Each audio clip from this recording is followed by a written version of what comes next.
Welcome to Pardon the Corruption. It's been a long time, but it's been worth the wait because tonight my guest is Don Kingu of ATB News. Welcome, Don. Thank you for having me, man. I appreciate it. I've been heard about the show, so I'm glad that I have a chance to come on and speak my mind. Yeah. Hey, Matt, I remember one time we met at the Raptors Republic Sportsnet Grill Party, Yes. and your apparel company hooked us up with a bunch of Raptors Republic gear. Yes. Which is not this one that I'm wearing right now, but the other tracksuit and all that came from your brand, ATB News and Six. And tell me the story, if you don't mind me, how I bought one jersey off you, the best looking Raptors jersey I own, and it's not even official Raptors gear. And I'll show it as this video is playing. But did you get into trouble for that branding?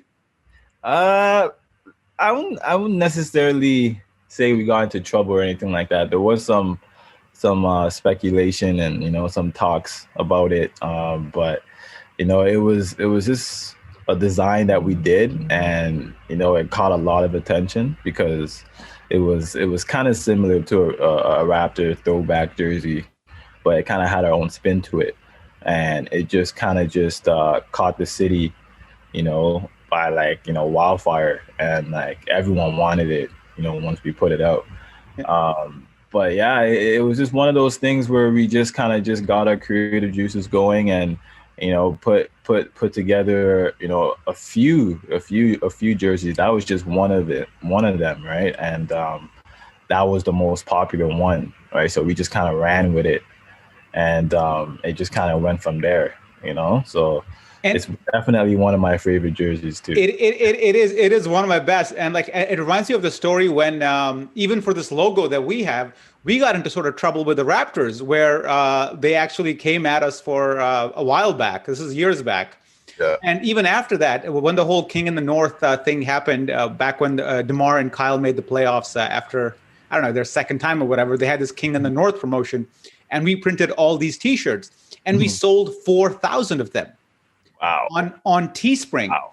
4,000 T-shirts, and we got the cease and desist, and we couldn't sell a single one. But man, it's crazy how fans come up with some of the best designs. Yeah, right. And I honestly feel like it definitely caught their attention, for sure. They did contact us about it and about a lot of our other designs, not even just the jerseys. So I know we definitely got their attention.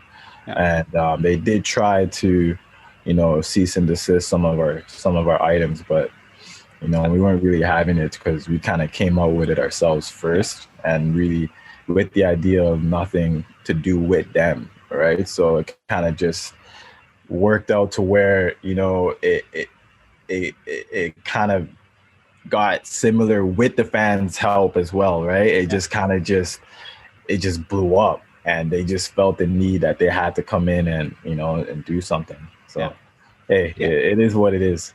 Yeah, I definitely. It is my favorite Raptors jersey by far. I appreciate it. Let's get to the Raptors talk, man. So we're sitting 10th in the standings right now. Yes. And, in soccer or in football, there's this concept of a false position, where the team is in the Premier League table maybe, and their position doesn't match their record, so they become dangerous opponents for teams because they're they may be 10. Are the Raptors right now at number 10 in the false position? Are they significantly better than what their position indicates? I like the way you put that. Because I think that's definitely the best way to describe them right now, because I think a lot of people coming into the season would have never thought that we would be in the position that we are right now, right? And I think the way that we're playing right now, we're definitely turning the corner. So that assumption that you made, it fits us perfectly, where our record doesn't show exactly how we are or how we play, right?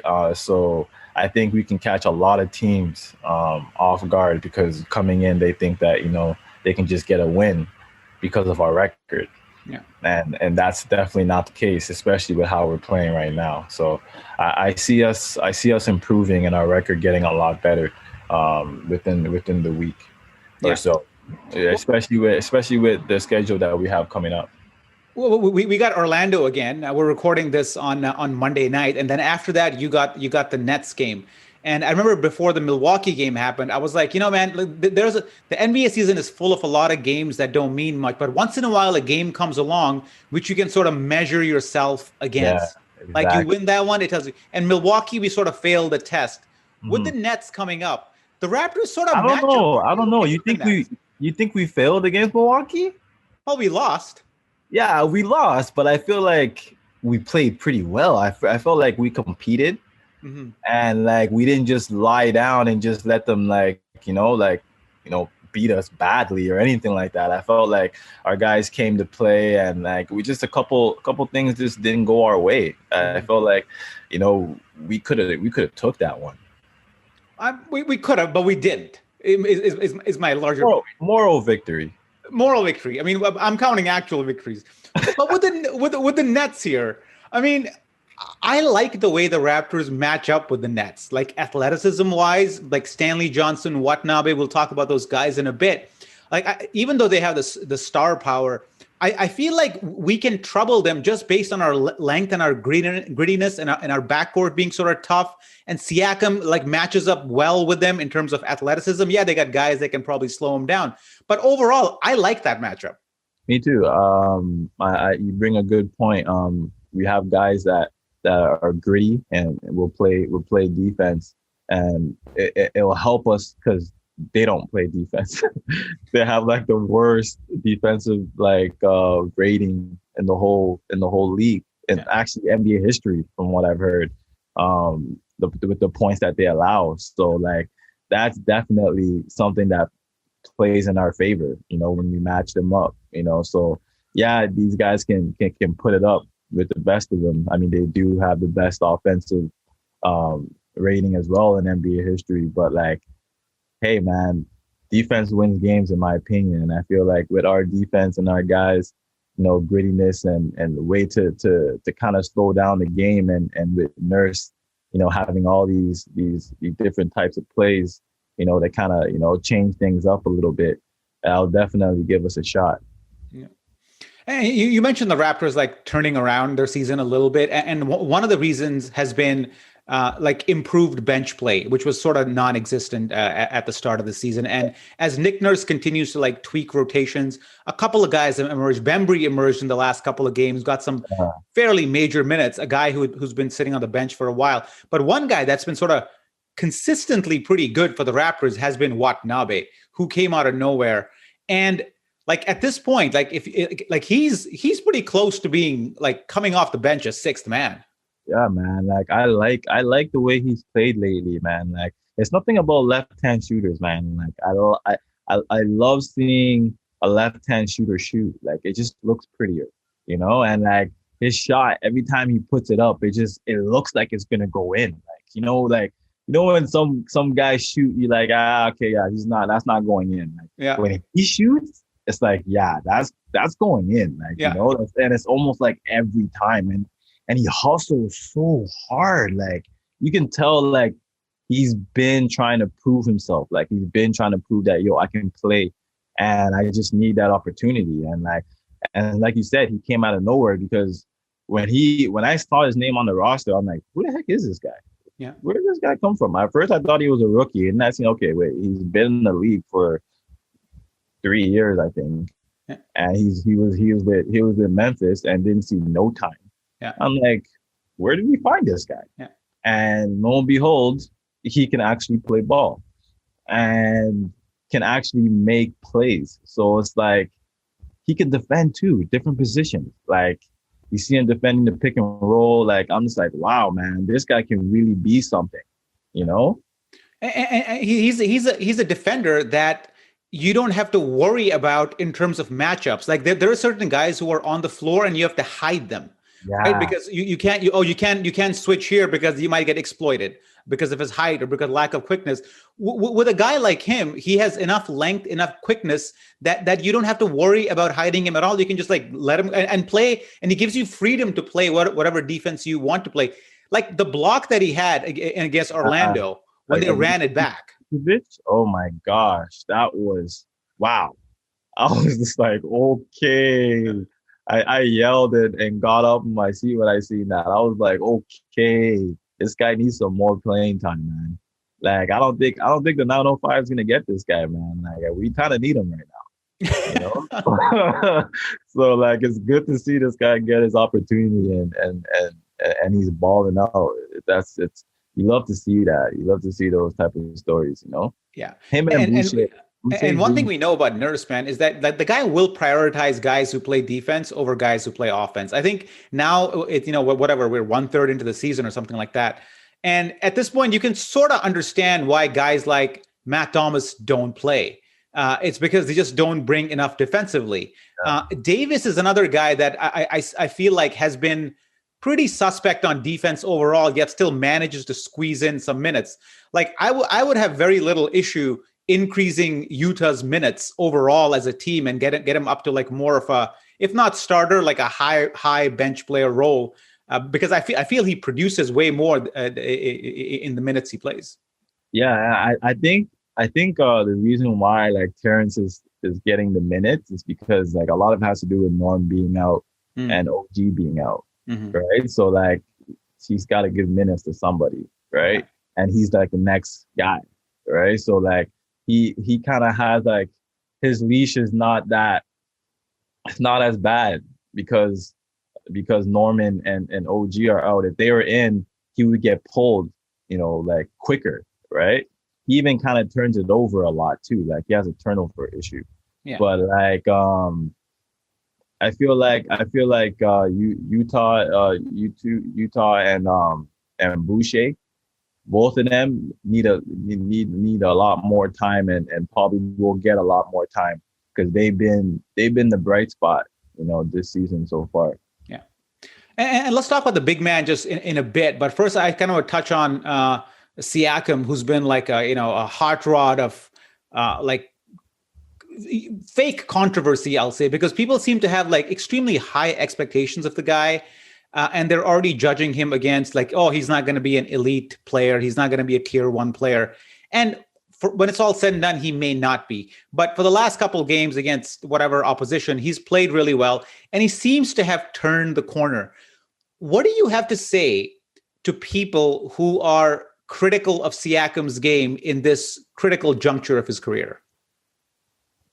To be honest, like a lot of them don't really know his game and haven't really been watching his game. Those who kind of talk the way they've been talking about him. Siakam is the type of guy like, he improves every year. He gets better every year.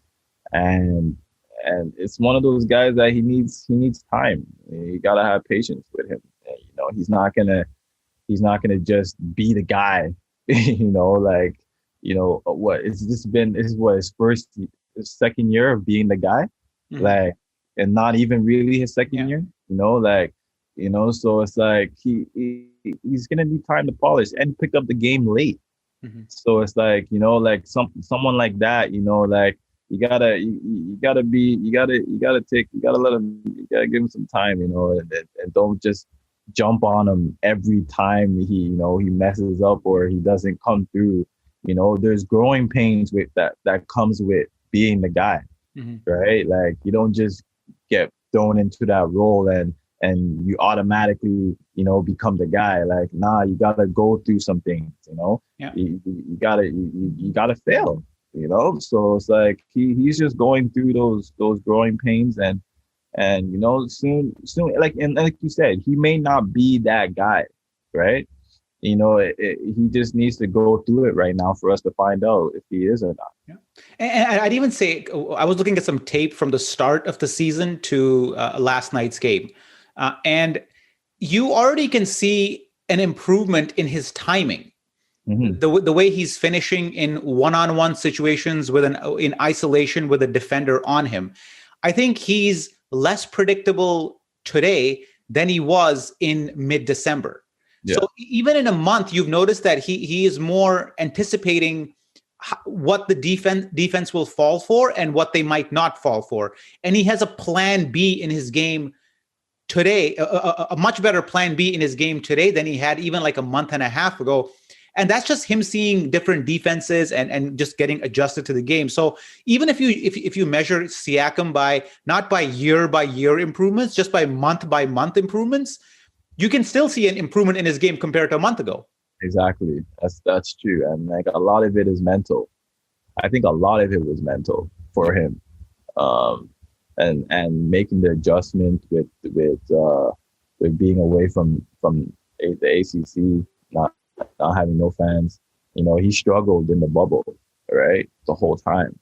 Right. And like I feel like Siakam is the type of player that kind of needs fans, right? He needs the fans to get going and you know, to boost them and give them a boost, right?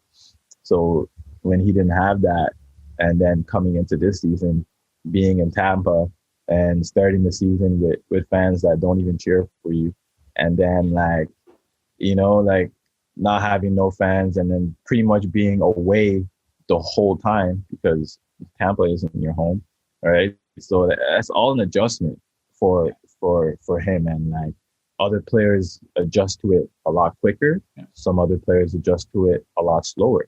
Yeah. Right. And I feel like he was the product of, you know, a player adjusting slower, taking more time to adjust to those circumstances. So I feel like now he's getting a little bit more comfortable with you know, the situation that they're in, and you can see it's showing, you know? Yeah. And you brought up a good point about the fans, like, because the Raptors have one of the best home supports in the league, if not the. And you know, a lot of their regular season win total is built on the atmosphere at the ACC and all that stuff, and that is lacking. And now they're the only team, because fans are starting to come back into buildings across the league. Like Indiana the other day had like 4,000 or 5,000 people in the building. Like you see every arena have that, and the Raptors are still kind of isolated in Tampa.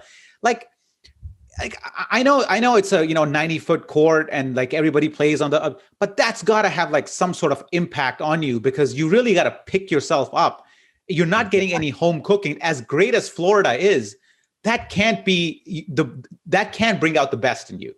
Exactly, like it's part of the game. It's part of the game, right? And if you're not getting that part of the game and every other team is, that's like another thing that you got to fight.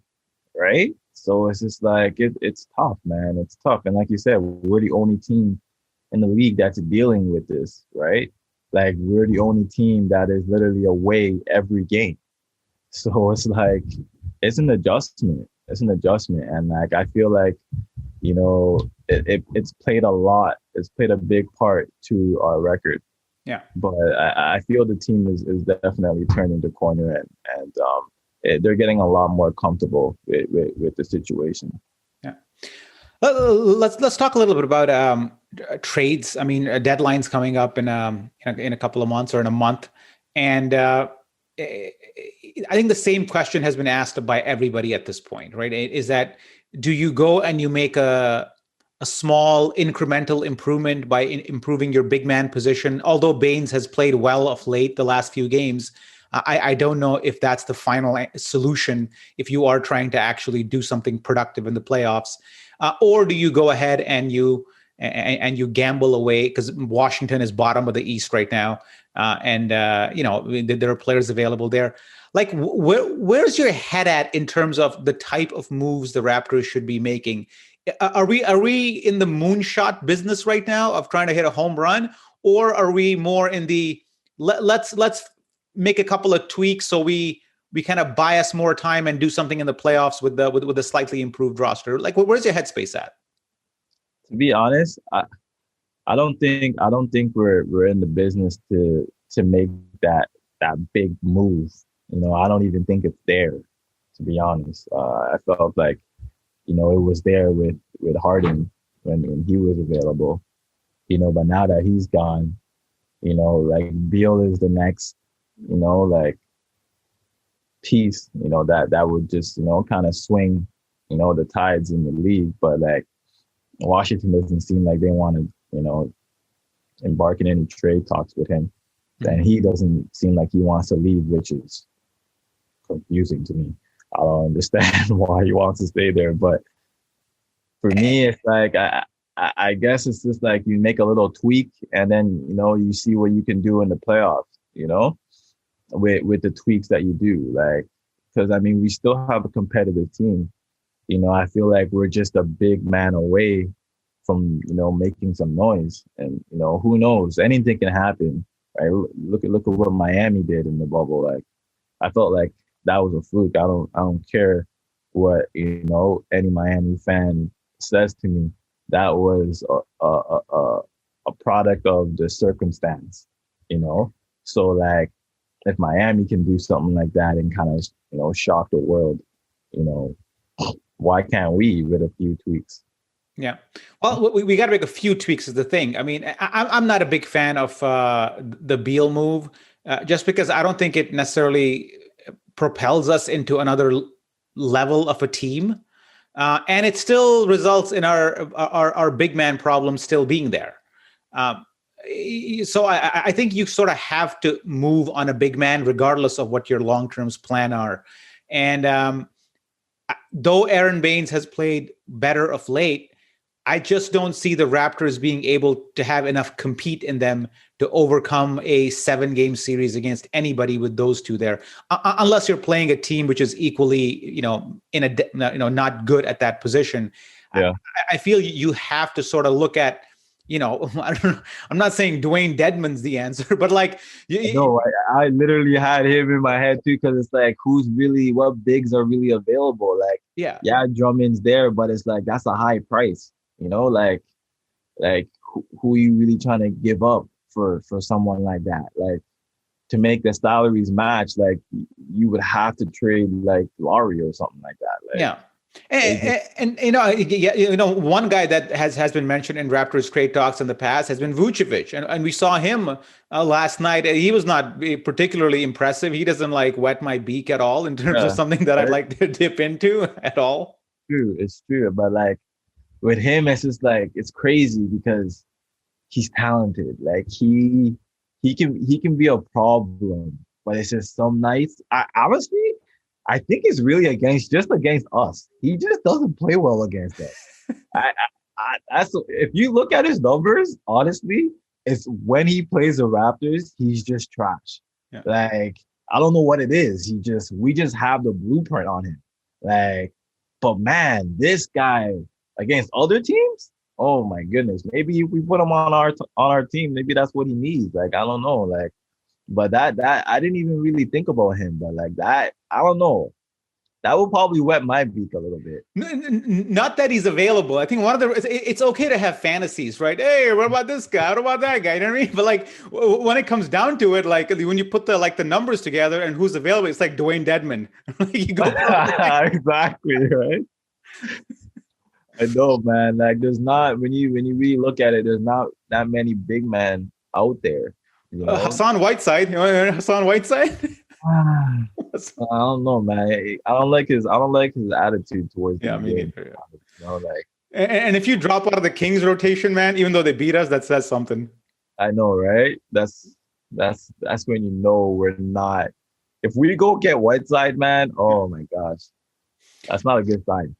Let me ask you a couple this rotation question that's coming up, and it's been one of the most fun aspects of the season for me, and I've mentioned it before, is that I absolutely love the unpredictability in the Raptors lineup on who gets to play what night. Like we mentioned Bembry earlier, Davis was mentioned, Yuta obviously is like killing it.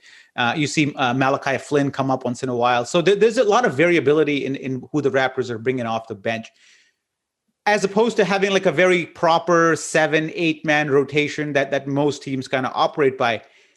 What do you enjoy watching more? Do you have a preference for one? Like, what do you think the Raptors are doing with this helter-skelter rotation? And do you care, like, if we don't have a set rotation? Yeah, I think I can go with that third option. Like, I don't really care as long as it works, and the matchups works.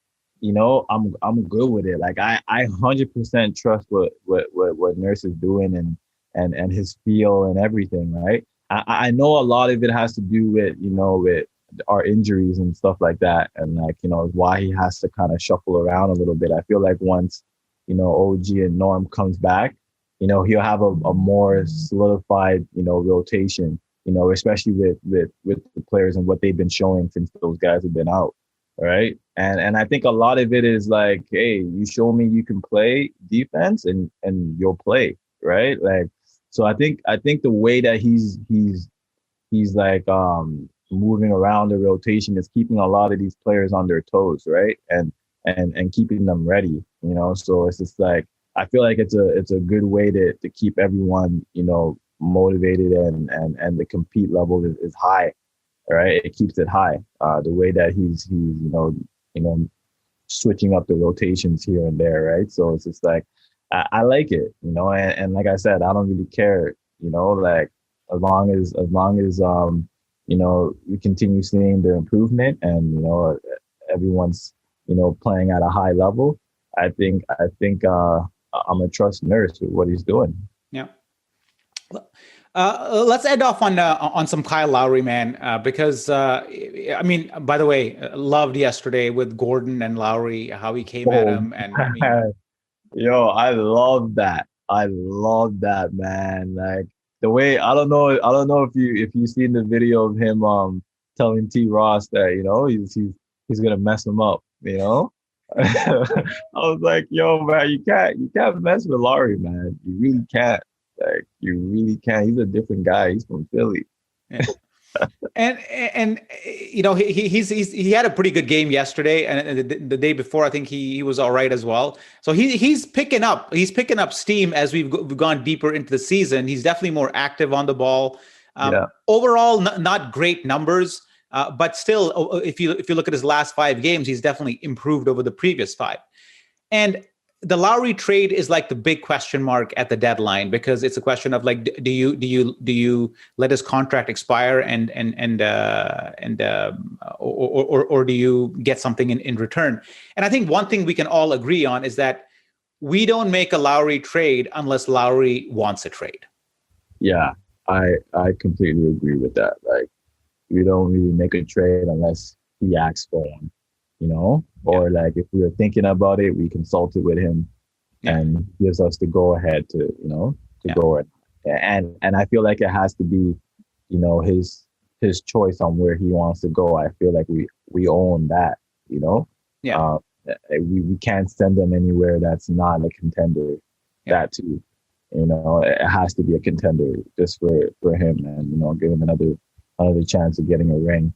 And I feel like there's going to be a lot of teams asking for his services come trade deadline, because, like you said, like his numbers aren't going to blow you away, but his numbers are still like, yo, he can still do it. Like he's averaging like 17, 7 assists, 6 rebounds, like that. Hey, that's pretty good. Yeah, that is pretty good, right? Like. And obviously, he has the leadership qualities that pretty much every team requires. And I don't want to talk about the Lowry trade so much, because whatever, if it happens, happens. If it doesn't. What I do want to talk about is, if he leaves, how are you feeling based on what you've seen recently of Fred as being the number one guy in terms, like the number starting point guard? Like, do you think he's there? I have an opinion there. What do you think? Is Fred ready to take on starting point guard duties? And like, does he have the ball distribution capabilities and all that position entails? Yeah, I think he's ready. I think he's ready for the role. I still feel like he does need a little bit more work in terms of being a little bit more consistent. And just like finishing at the basket, better. But overall, he has to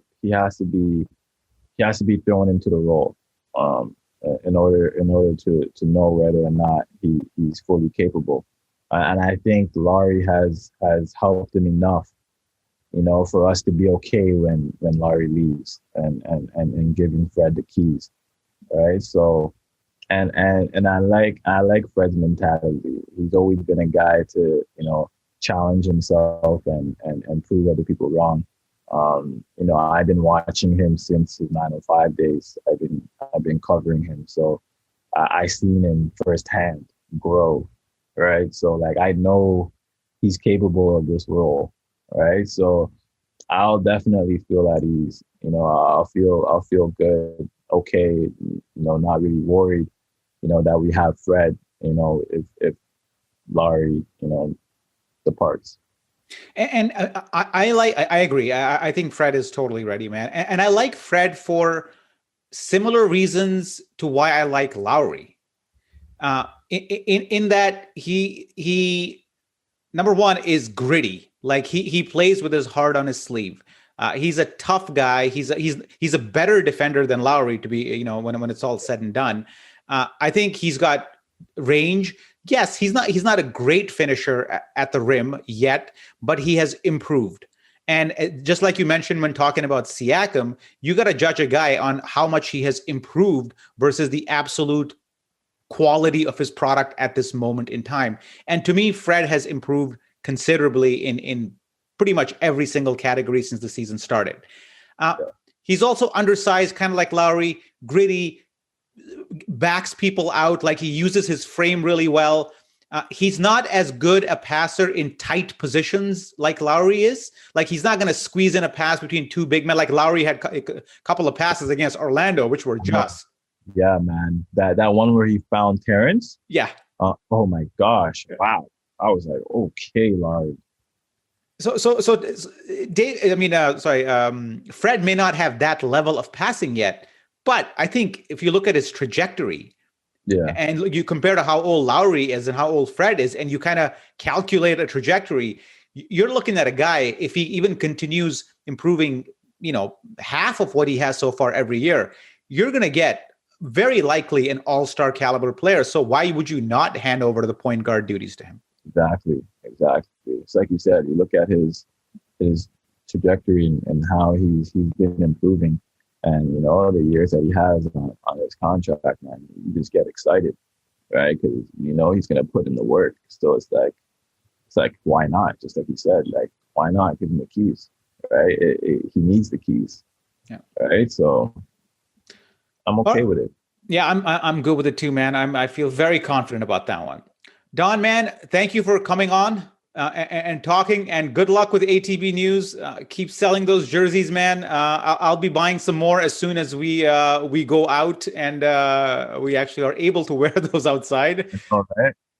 And actually, and my wife actually wears one. She wears one all the time. It's the tracksuit. She loves it. Man, that's amazing, man. I love to hear it. I really do, man. Like we put a lot of work into our creative ideas and kind of getting these creative like projects out there. So it's great to see that people love it and they're wearing it, and we just got to do more. Just like you said, man. Like we're just gonna do more, do better.